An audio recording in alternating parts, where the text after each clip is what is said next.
Okay. Hi, everyone. Hi. How are you?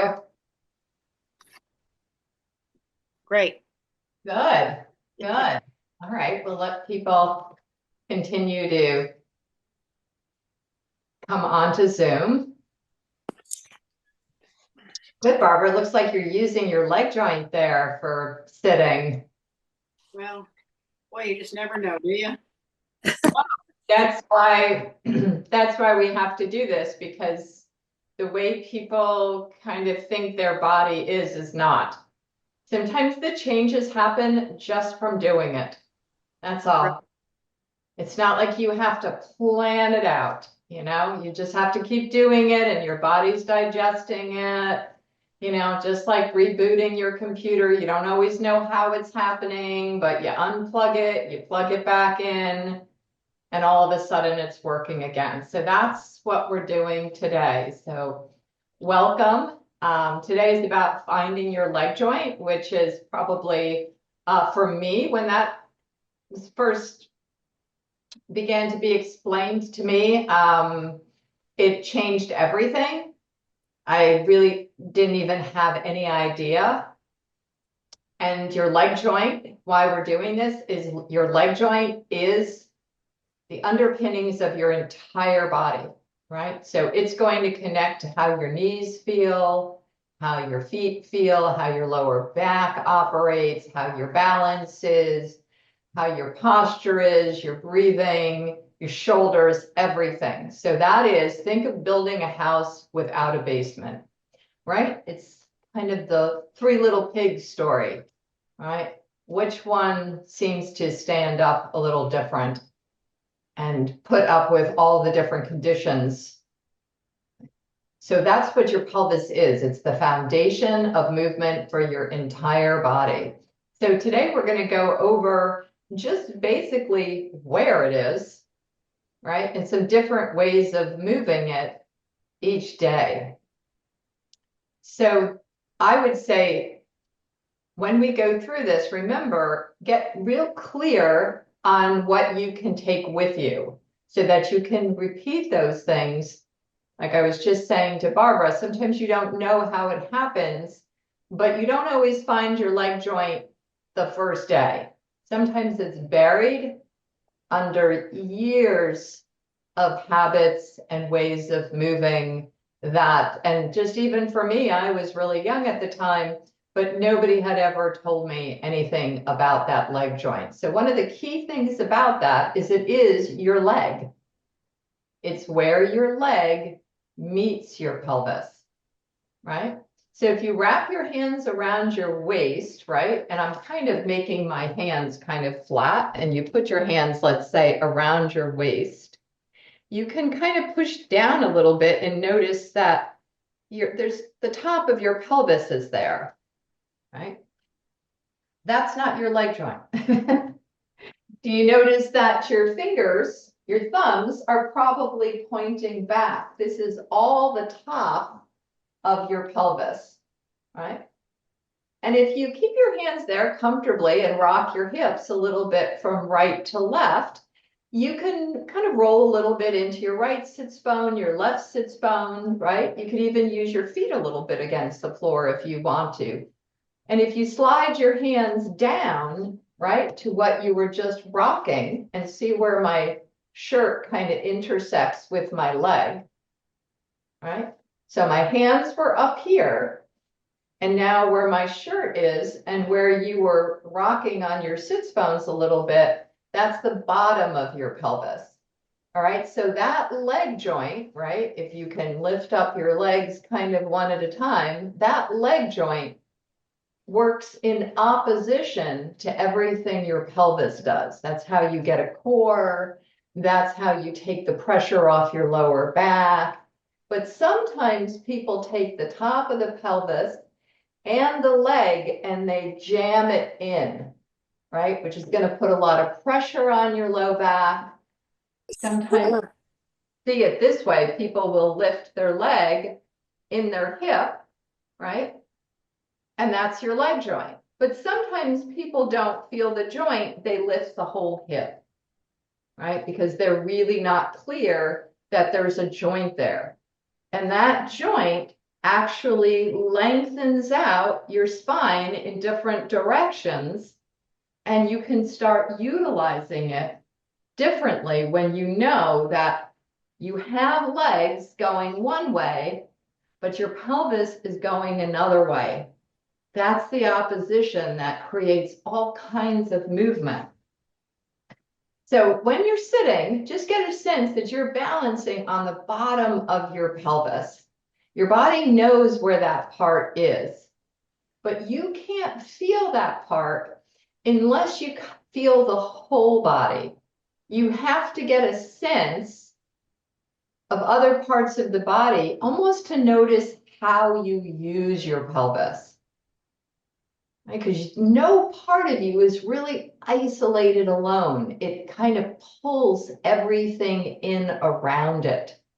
So sometimes a real common thing to do is to stick your butt out in the back, right? So some people really like to hyperextend and push the bottom of their pelvis back.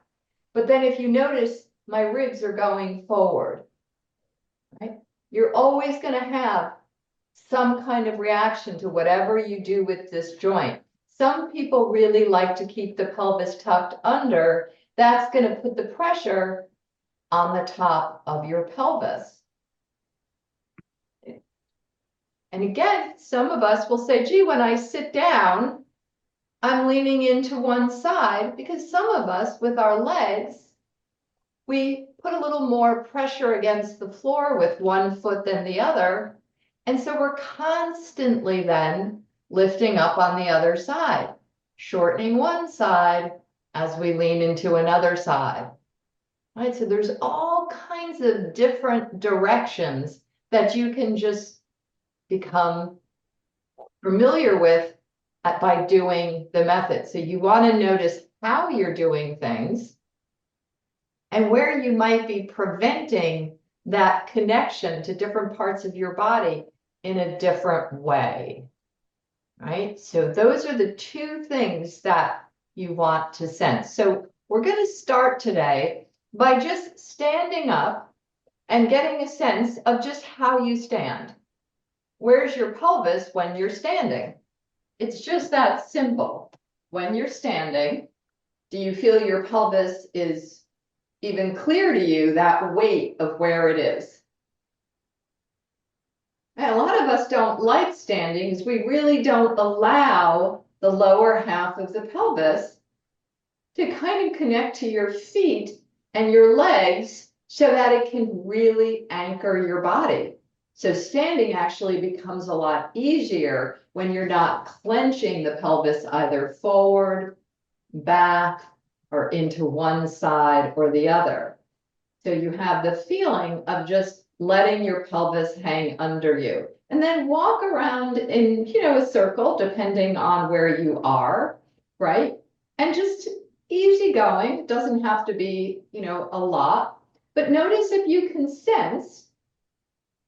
I started today and I said leg joint. So every single thing you're doing with your legs is moving that joint in some way, right? The way you lean into one side, maybe the way you tilt your pelvis or keep it forward. Everything you're doing with your legs is connecting to how freely your body is going to be able to move. Right? And so sometimes it's not so much like, oh, I get it, that's where my leg joint is. It's the fact that you're looking. Your body starts, your nervous system starts to reboot. Now just sit back on the chair or whatever you were sitting on and just notice again the pitch of the tip of each sits bone. So remember that spot that you rest on, it's a little different for something that doesn't breathe.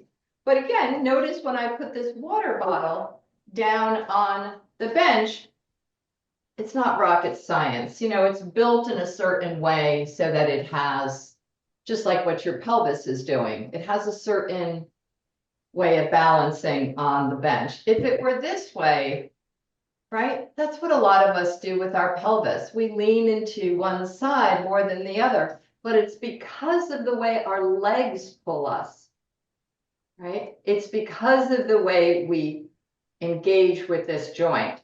So now sitting, let's practice just getting a sense of letting yourself bend forward at the leg joint and see if that makes any sense where you fold. And if you turn to the right or the left, if your camera's on, I can just kind of watch you a bit and just see if the curiosity there of how your legs move, right? Again, that's the underpinning of your body. Very good. Just that feeling of the weight in your leg muscles. Check out what your breathing is like. Let your pelvis fold over.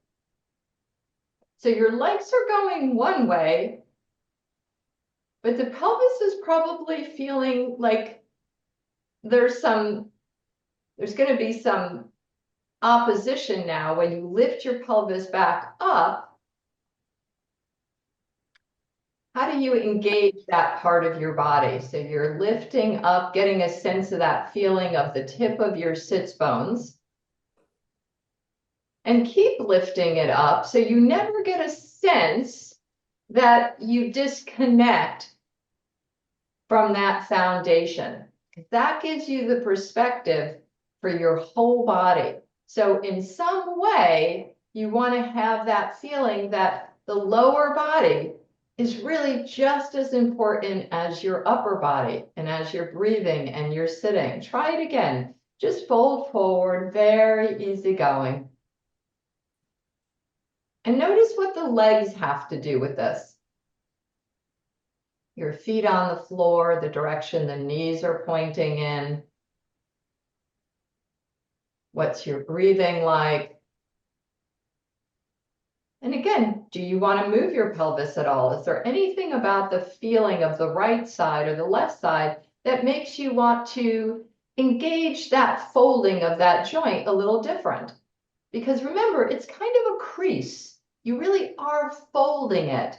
And sometimes you can feel one side folds a little different. Also, from watching you, some of you might want to reposition your feet so you're not just pitching into the balls of your feet. Your feet are really giving you perspective on the feeling of your leg and how that connects. And when you're ready, lift back up and get that sense, again, not just of your pelvis, but of your leg. See, that's where it becomes much richer when you realize the joint is your pelvis lifting, but it's part of your legs working. You can't leave one part out, right?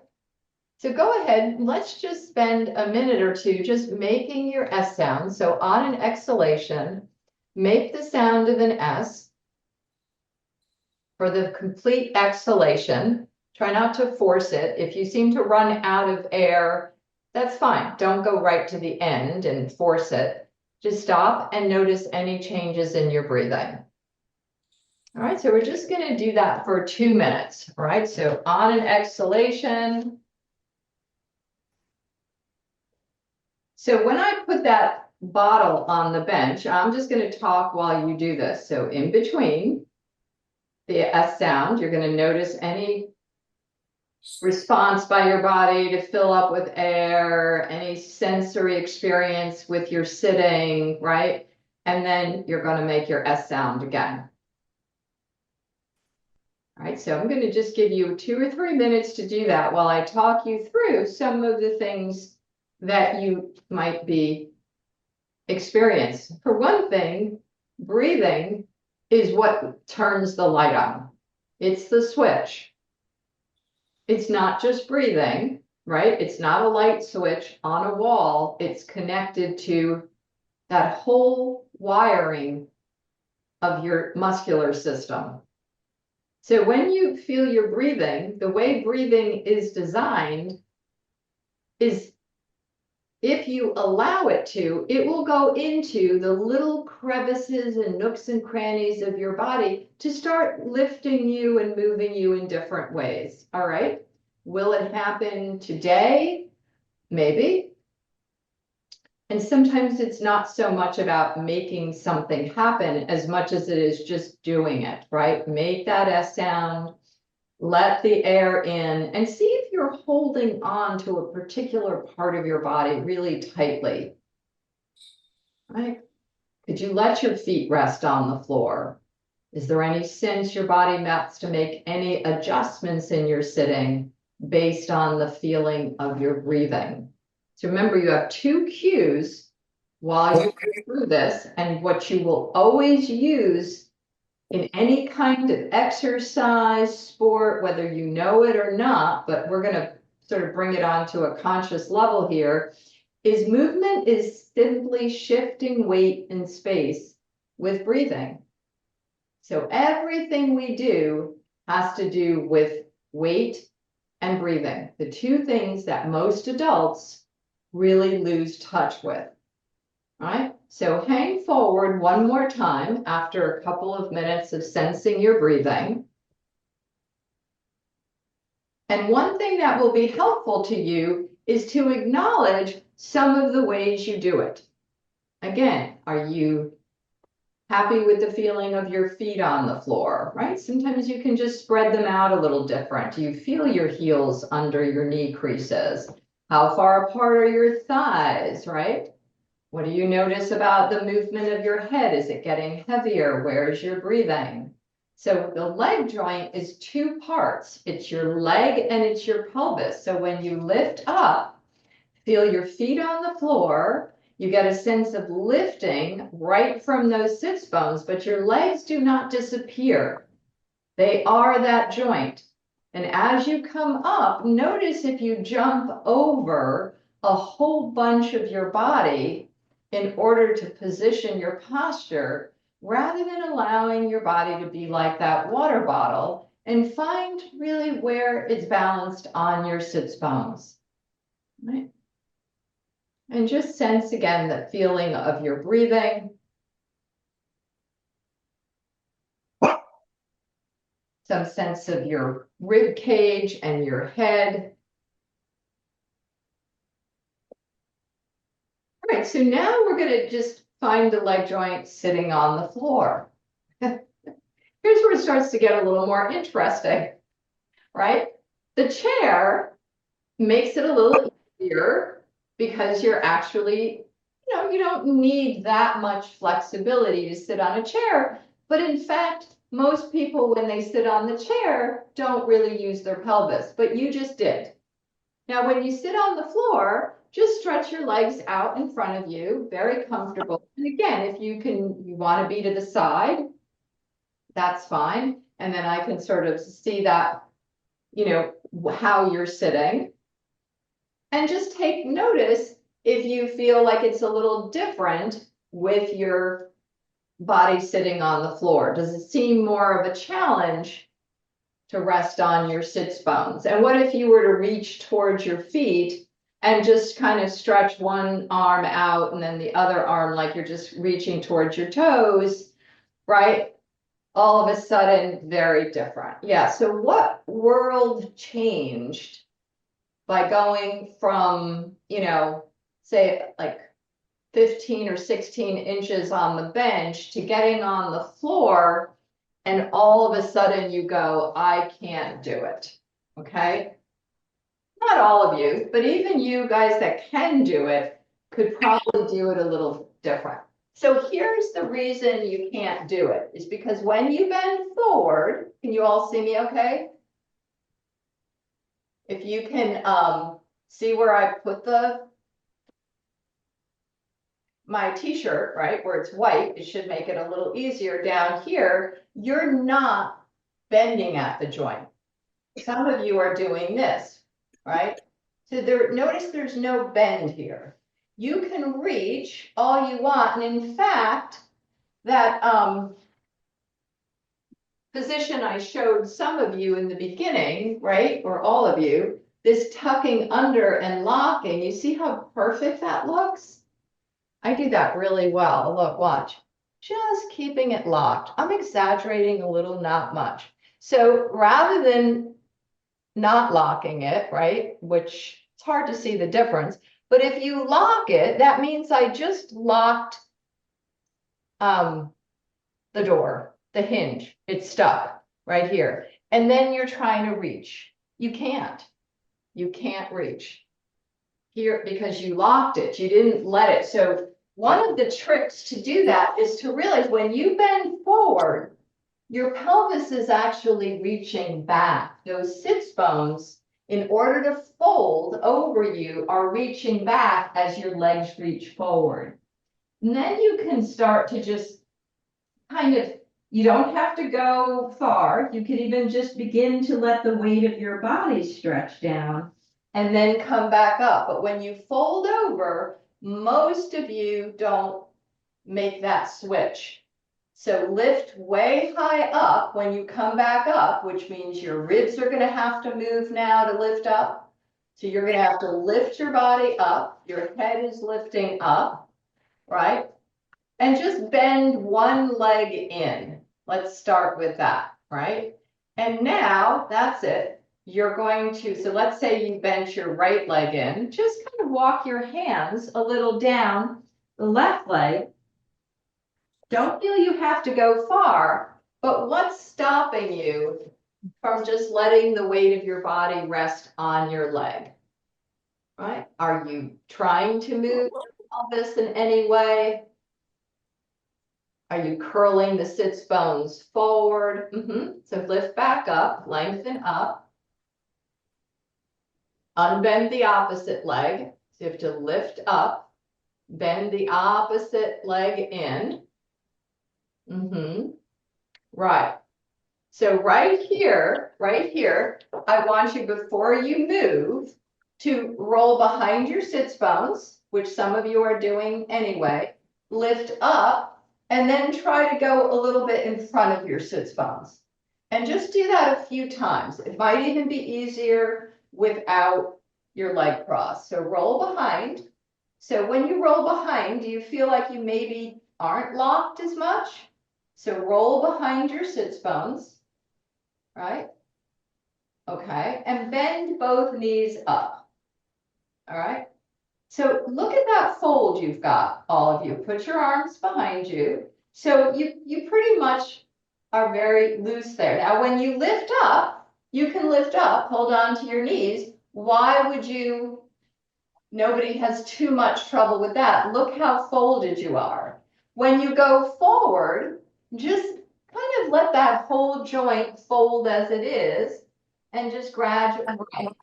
So that's the opposite of what you're doing. Good, Ruth.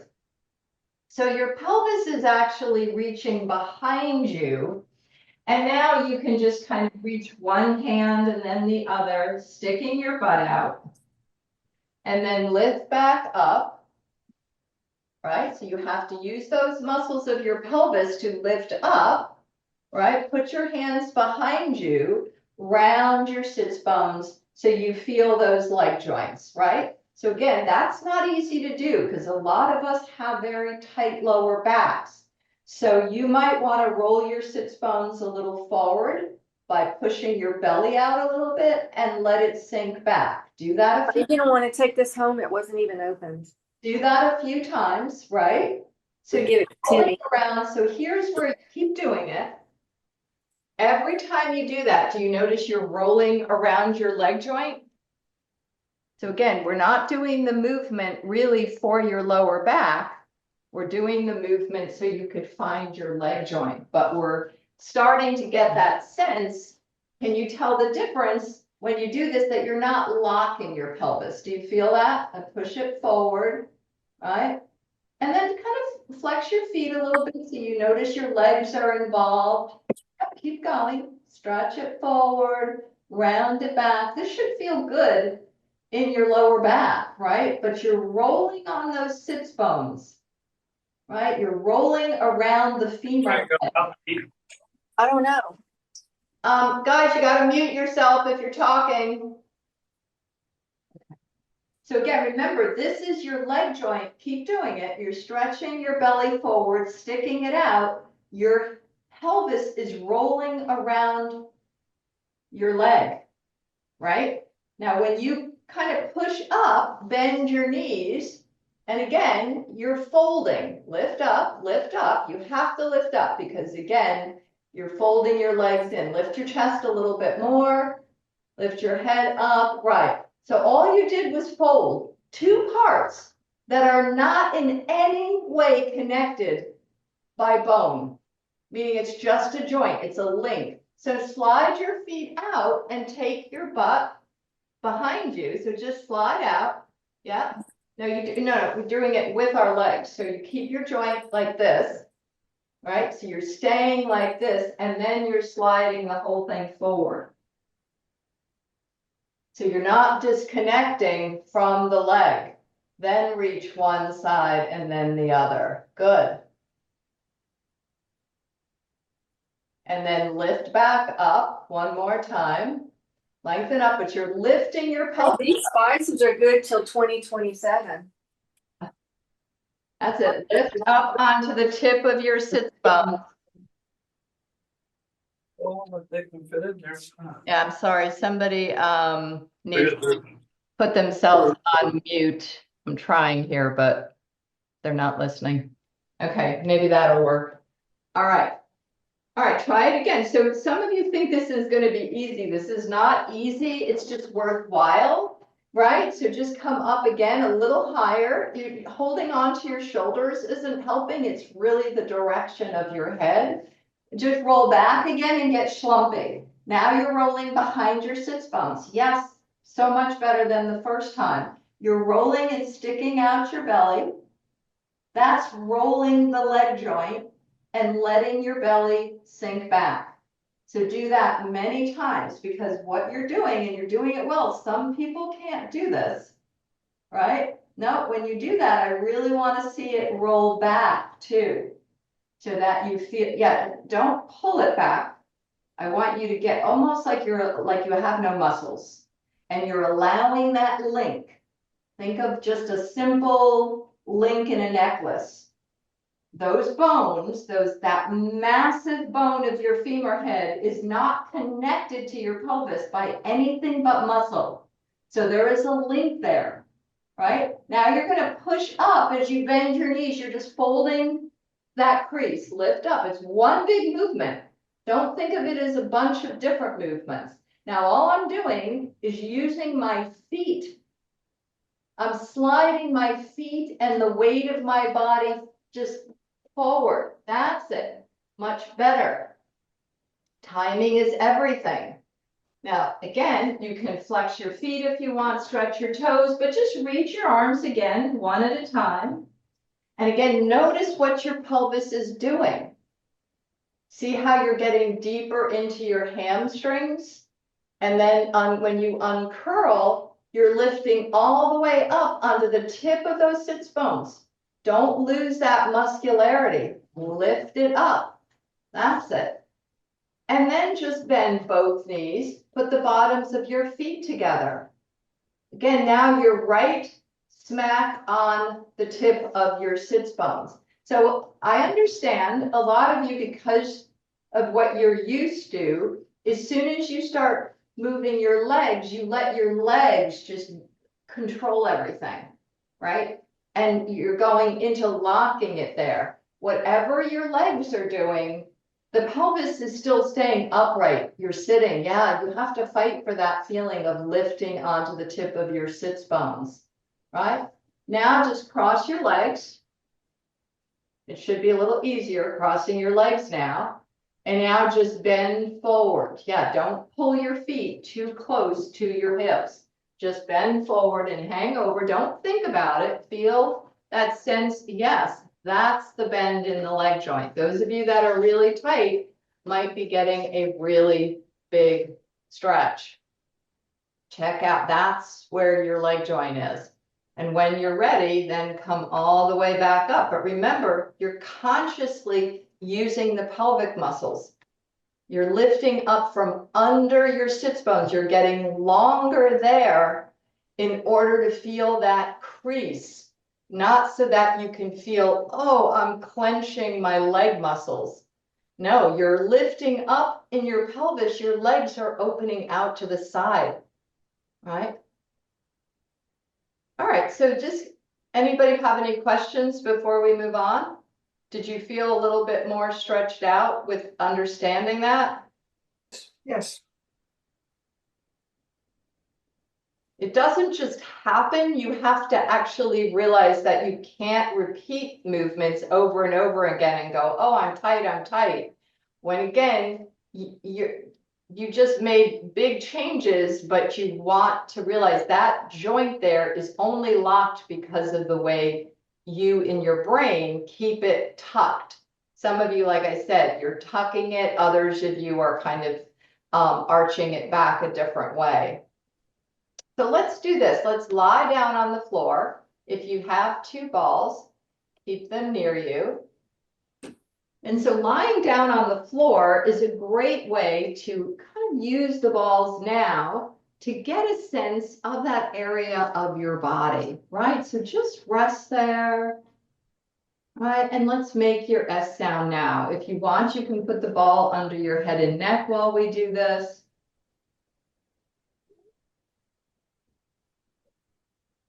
So even though, laying on the balls, laying on the floor is a very easy thing to do, it's sometimes nice to use the feedback that you get.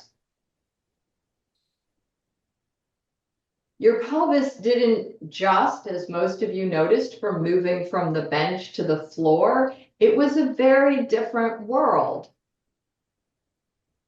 And it didn't just stay the same.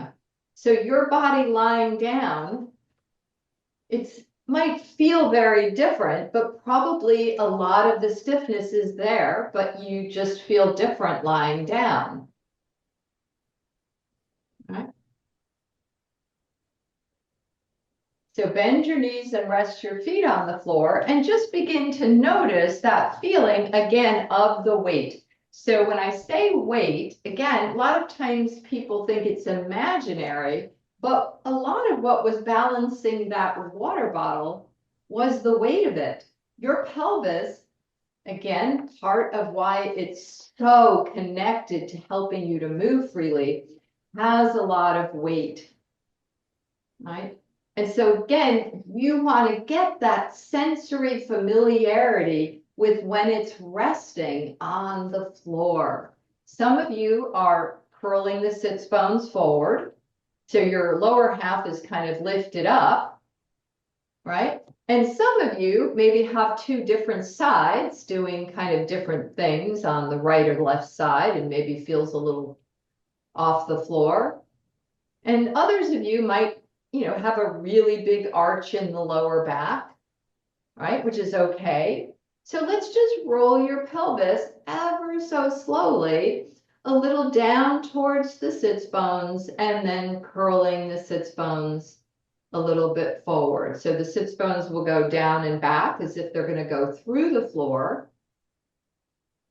That will probably arch your lower back. So remember, we're using leg joint, which from when we started today, it was the bottom of your pelvis where your legs meet your pelvic cavity. That's the basement.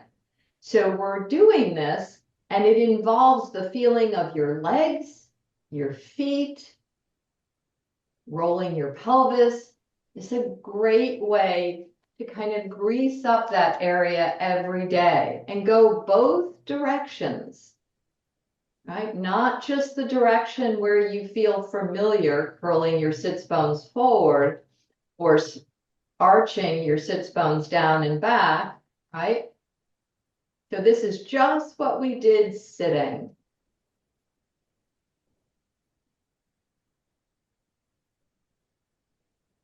So now take the ball away from the back of your head and neck, and let's use two balls close together, one under each side of your pelvis. So if you have the ball in your right hand, you could roll to the left and vice versa to get on the ball. And just start with the balls close together, right? And why don't we have them a little bit more towards, the middle back of your pelvis, just to begin with. But, they're kind of touching. right? And then just rest there and get a sense again with this very large area of your body lifted up. If you can begin to feel the weight of it coming down, and that might take some time. That's why it's kind of user friendly to do at home. If you're, have time, you don't have to, have a ton of exercises in your brain when you do this, but you do want to use a few cues, and you'll benefit yourself by using feedback. And so now with your feet kind of nicely anchored there and your knees kind of pointing up towards the ceiling, just begin to ever so slowly let your pelvis roll a little bit down towards your sits bones and a little bit up towards the lower back, but a very small movement using the weight and noticing any responses through other parts of your body.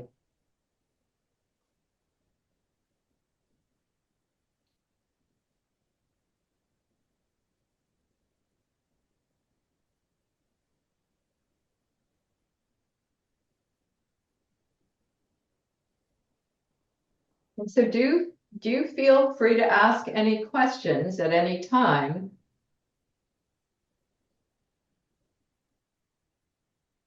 Sometimes you can tell that it's easy to go one direction, and sometimes you want to stay there long enough to then switch to the other direction.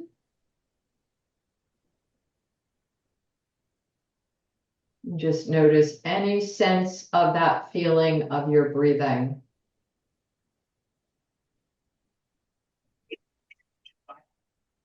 Remember, we're moving slowly because we're moving the infrastructure. We're moving the bones. You can't really, when you go into a class or you start, running around during your day, your muscles are really what's firing all the time, right? They're on automatic. So now you're allowing the automatic, right, to get a little bit of a tune-up. And it should be somewhat enjoyable to know you don't have to do a lot, but you do want to notice, is anybody holding their breath while they do this? Always a good thing to check in with. Stop.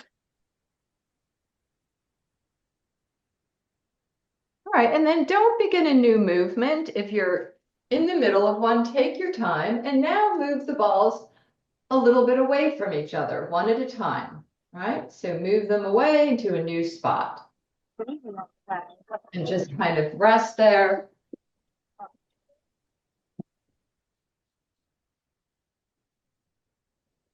And does that feel different?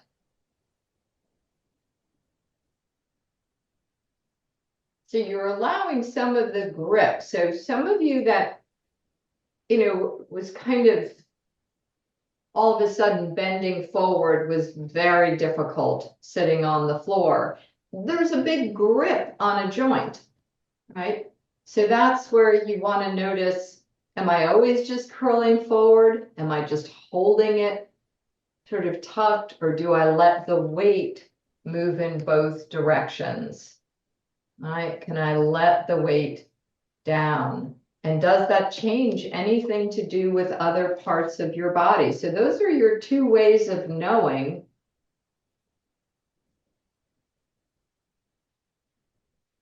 Is if it feels like it gets a little heavier, and if you begin to notice some changes in other parts of your body, such as your breathing, such as the way your legs are resting differently, maybe. And feel free to always go back to making that S sound or some kind of exhalation just to turn that light on.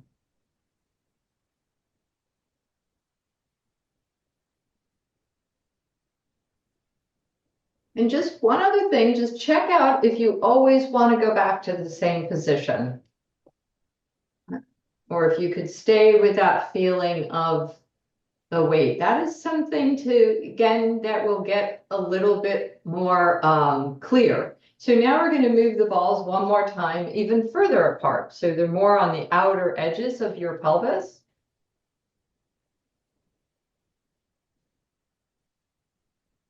And does that change anything about the feeling of the way you connect your pelvis with your legs?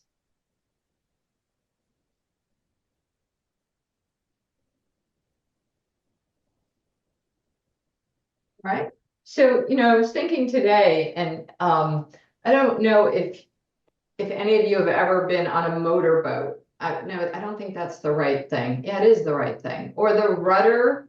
There's like a rudder when people are turning a boat. Yeah, it is a motorboat, but I'm talking about a really rudimentary, you sort of hold that rudder. I remember that watching, an old movie with Katharine Hepburn and, Humphrey Bogart was like turning this rudder, and that was turning the boat.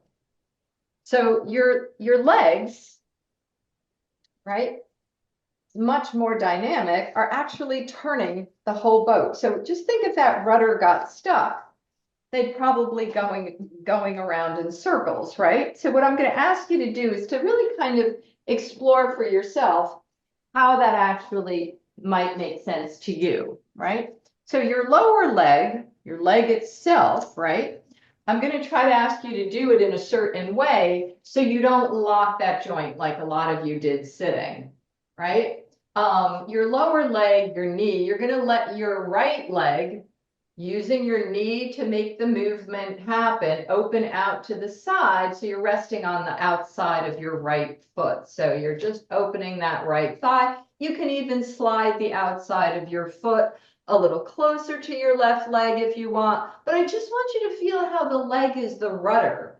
That's a lot of weight that just shifted over to the right. Did anybody notice that a lot of other parts of their body moved? And depending on where you slide that right foot and reach that right knee, the lower leg, it's going to continue to change based on how it turns in your hip.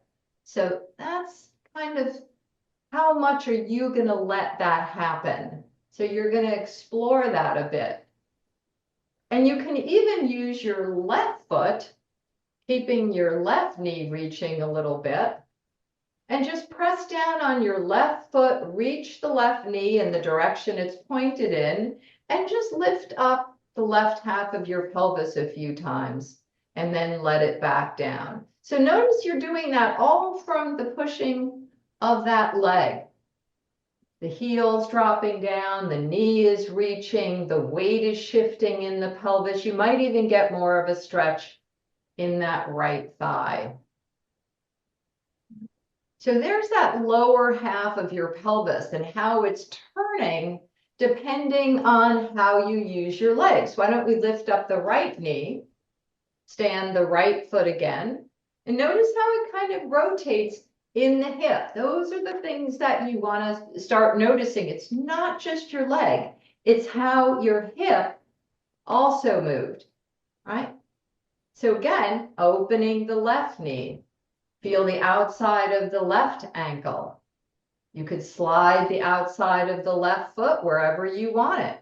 But again, that weight and the reaching of the left knee, the sliding of the left foot, that's the rudder, that's turning everything. Wherever you slide that foot, wherever you reach that left knee is going to change something in the hips. Now, again, this is where you begin to start really noticing you have options. So you could stay like that for a while. You could let yourselves kind of take it in and breathe. Because that opposition of the right knee staying where it is, the right foot, you're not locking the right leg. You're not locking the right half of the pelvis, the leg joint. You're letting it rest. The left thigh is changing everything. And if you push down on the right foot and reach the right knee, you can even kind of get a sense of a little stretch, that opposition of reaching the thigh one way, but the pelvis is actually going another way. And it's connecting you to your whole side body. And you might even notice the left leg opens up even more. So those are your leg joints, right? Very different parts. That's why every once in a while, let the hip back down. How does it bend? Do you let it back down or do you keep holding it? The big thing is we keep holding things. That's why sometimes it just takes time. All right, so now bend the left knee. Both knees are bent again. Take the balls again, and you're going to push them now close together again to the bottom of the pelvis. So they were sort of in the middle, one at a time, push them to the bottom. And now open both thighs, put the bottoms of your feet together, and just rest like that. Use gravity. And so you have both legs stretching your leg joint. You also have that connection, which is very, very deep in how your legs meet your pelvis. Is your lower back lifting up more or down? All right, so that rudder turned the whole boat.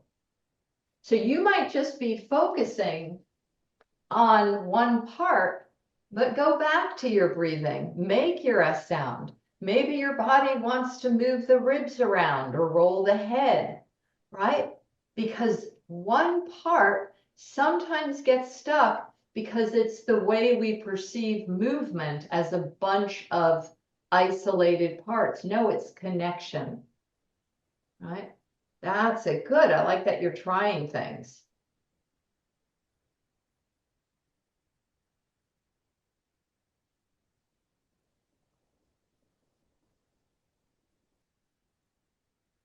And then just bend your knees up, have your feet wider than hip joint distance apart, and move the balls a little bit further away from each other again. The feet are wider than hip joint distance apart. But notice some of you, the pelvis is really beginning to rest a little different, right? We're now into the lower half of the pelvis, and it's unfamiliar for a lot of us.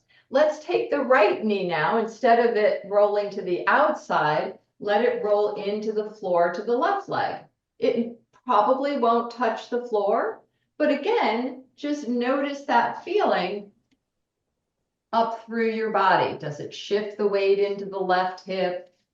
Is there any chain reaction up to the side body? Does the head want to roll? So somehow, again, that rotation on the inside of the foot, the direction of the knee, and you can lift it up and try it a few times.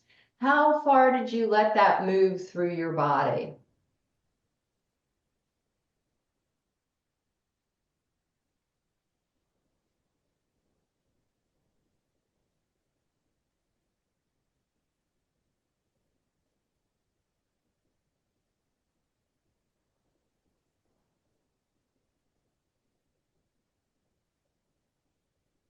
And now with both knees bent, let's take the balls again now, close together to the top of your pelvis.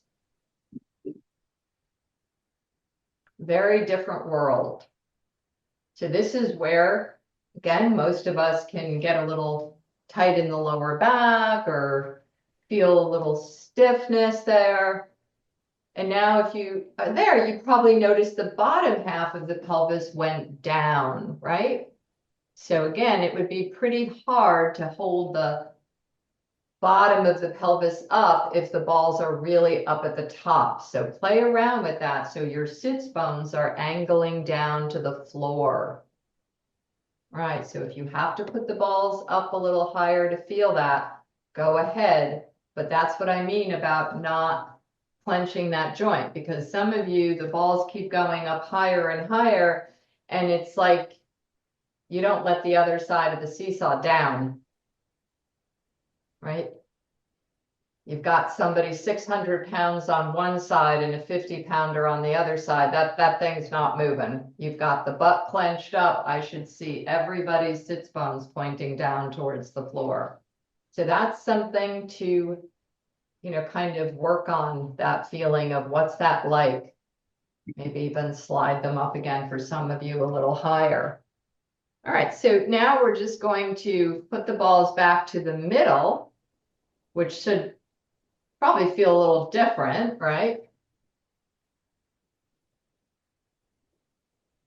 This rest there, but it's more about, again, making your S sound. How much do you allow other parts to help you? Because no part of you will change alone. No part of you. It can't. It's connected, right? And your breathing is essential. And so now we're going to just pick the feet up off the floor, let the thighs fold in. Here's your leg joint. Again, how much did you let that weight transfer into the rest of your body? That's it. So again, just hanging out like that. Make your S sound and just let yourselves breathe. So if you think about it, these are pretty much all the same movements we did in the beginning of class, but sitting on the floor always seems to be where we start to have what we could learn a lot from that, right? What makes it so challenging? Why can most of you fold, pretty easily here? But maybe there's even more. And if you want, you can even unbend. Remember I said the lower legs, that rudder? Don't worry about locking your hips. Just unbend your lower legs so the feet are directly over the balls. So stay with the weight. You're just unbending the lower legs. Right. Feel that weight down. That's a different way of doing it because you have the opposition, right? You can't have the 600-pound person on one side and the 50-pound. You can't have all the weight of your body going up and nothing going down. Otherwise, you're going to have to really lock your hips, right? That's it. And you can reach your feet.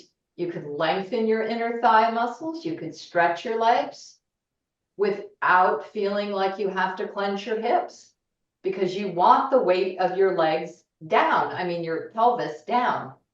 And then bend both knees. Fold, let them fold, let gravity do the work. If you don't feel it through the rest of your body, it means you're only focusing on the movement, not the weight. Let your thighs open up now. Use gravity.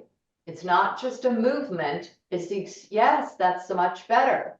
So I see on a lot of you from the navel down to your pubic bone, your pelvis is uncurling. That's the joint. If you keep the pelvis curled forward, you lose a lot of connection to your core, to your lumbar spine, to lengthening out your hips, right? Circle your ankles many times. And then when you're ready, make your S sound again and just rest like that and really let gravity open up your hips. Right. Notice some of you are you almost don't know if you're doing it right because things keep sort of shifting a little bit, right? And I think it's because you're letting your pelvis down more and you're not familiar with that feeling. It's like, wait a minute, am I gonna fall off the balls or whatever? Am I gonna, is this right? But no, your pelvis, for most of us, if you're clenching your fist, you can't use your fingers. You can't write a letter. You can't do anything, right? If your fist is clenched all the time. If you've got that leg joint clenched, it's a very unfamiliar feeling, all right? So take your feet down one at a time and just stretch your legs out. That's it. Stretch them out. Reach your legs. Flex and stretch your feet. Lengthen your leg muscles. Reach your arms up over your head. You can rest your hands on the floor overhead and just stretch, reaching through the right arm and the right foot and the left arm and the left foot. So I'm saying right arm, right foot, left arm, left foot. And a lot of you I see moving your arms, but again, I don't see the legs moving. I don't see the feeling of the weight transferring through the middle of your body. So again, equal rights, arms and legs, they move. If one is taking over and controlling the whole show, you're never going to feel freedom to move your spine. So just pull back on the part that really overworks and follow the part that works less and get it stronger. All right, bring your arms down and around. Let's take the balls away.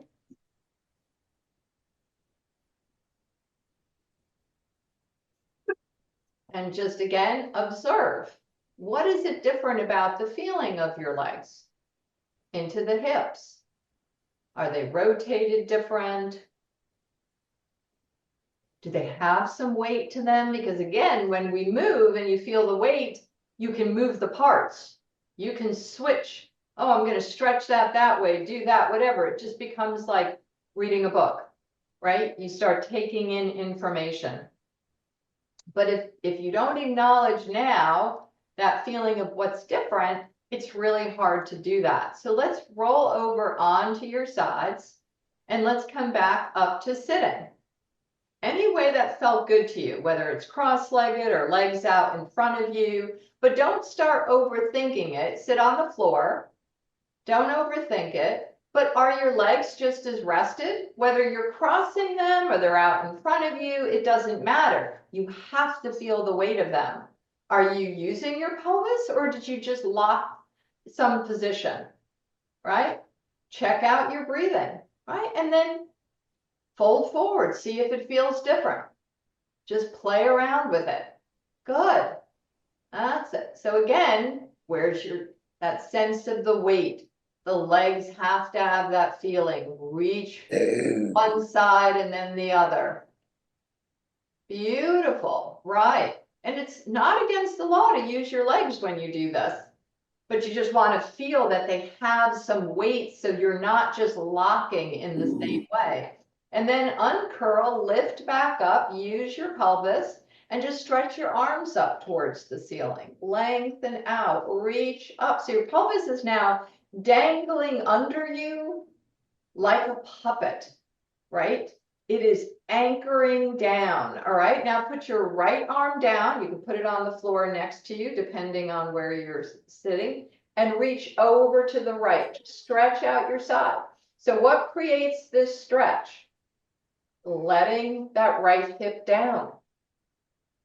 Letting the left half of your pelvis down, switch to the other side. So it's opposition. You can't get a stretch if the lower half of the body is really just not clear to you what it's doing, right? Lift all the way up, right? And then just swing and look behind you. Just turn your body. Guess what? Your pelvis is still moving. Actually moving with your legs, whatever you're doing. That's it. Come back to center, right? And let's just go back to the bench where we started, or the chair, whatever that was. If you were on the floor, go ahead and come back up and just notice again the difference in how your leg joint, for some reason, it just seems like sitting on the chair is easier, but it still can feel different. You can still use your pelvis more, even sitting on a chair, right? So that when you bend over, try that one more time, hang over, does it feel a little bit more like you can connect to those leg muscles, right? So it's not just, oh, this is easier, but use the feet against the floor. Feel that sense of that great rotation you did so beautifully on the floor with your legs. Use that sense when you lift up, you're using your pelvis. Again, and notice that it's that sense of anchoring down as you lift up onto your sits bones, so you stay with that feeling that it's all connected. All right, so let's just compare with when you first sat down. Take a moment to sense what your breathing feels like. and get used to how your body really experiences itself as a whole. That's coordination, right? That's inborn into our bodies. And so that old kind of way of isolating, oh, I have to throw my head here, or I have to keep my glutes tight or whatever. You're not limp, but you don't want to lock. You're lengthening the muscles, you're never locking the joints. All right, well, I hope that helped in some way. It is an area you have to practice all the time. So I would encourage you to do that. If there's any questions, let me know. Most of you know how to reach me. A lot of yawning. A lot of yawning, yeah. Well, you really do some deep stretching when you move from opposition, so it's a good thing. Right. Good. You. You're welcome. Enjoy the rest of your weekend. You too. Bye. Bye-bye.